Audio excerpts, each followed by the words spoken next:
When drawing a landscape, start with basic lines and shapes. Look for your angles. So, for this simple landscape, I identify the horizon line first, which separates the ground from the sky, and draw that on my paper.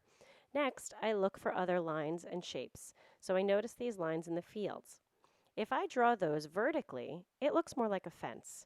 That's not what I'm looking for. Notice how the lines in the fields are at a diagonal, and they seem to all meet at one point in the distance, which is called your vanishing point.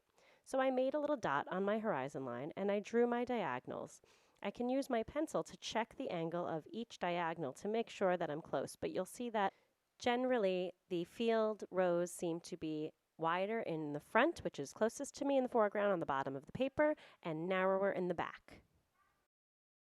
I quickly added in more detail just to show the spaces between the rows in the field. And then I started using just organic shapes to draw the clouds. And I just sort of looked for those basic forms I saw.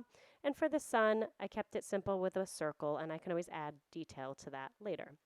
Next, with this landscape, it's very similar in that there's a road that seems to be big in the front and smaller in the background. So first I look for my horizon line and draw that hill, and look for the little rolling hills in the background. I made 2 dots on my horizon line for the back end of the road, checked the angles, and looked for where the front end of the road seemed to end.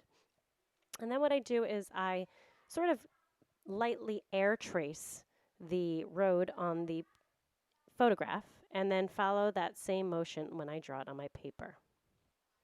Here I am just adding in a quick fence. Again, I'm looking for the top and the bottom of the fence.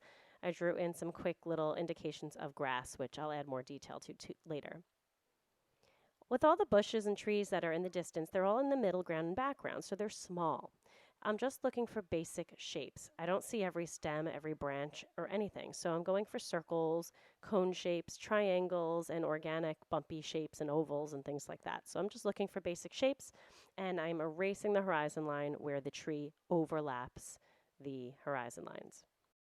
For this landscape, again, the river is wide in the front and gets narrower as it meets that horizon line where right before the mountains hit, where the ground hit the mountains.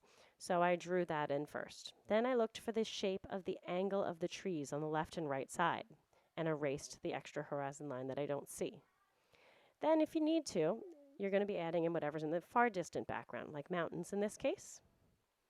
And then after that, I looked for starting to add more details, but still basic shapes and forms. So organic shapes and ovals and circles and cones for the bushes and grass formations and trees and things like that.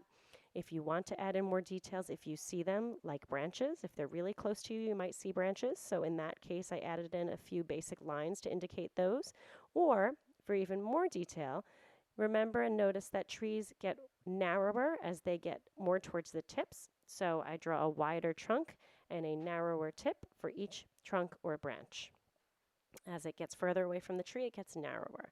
So I just basically gave an indication of that. I'm not copying every single branch exactly how I see it in the photograph.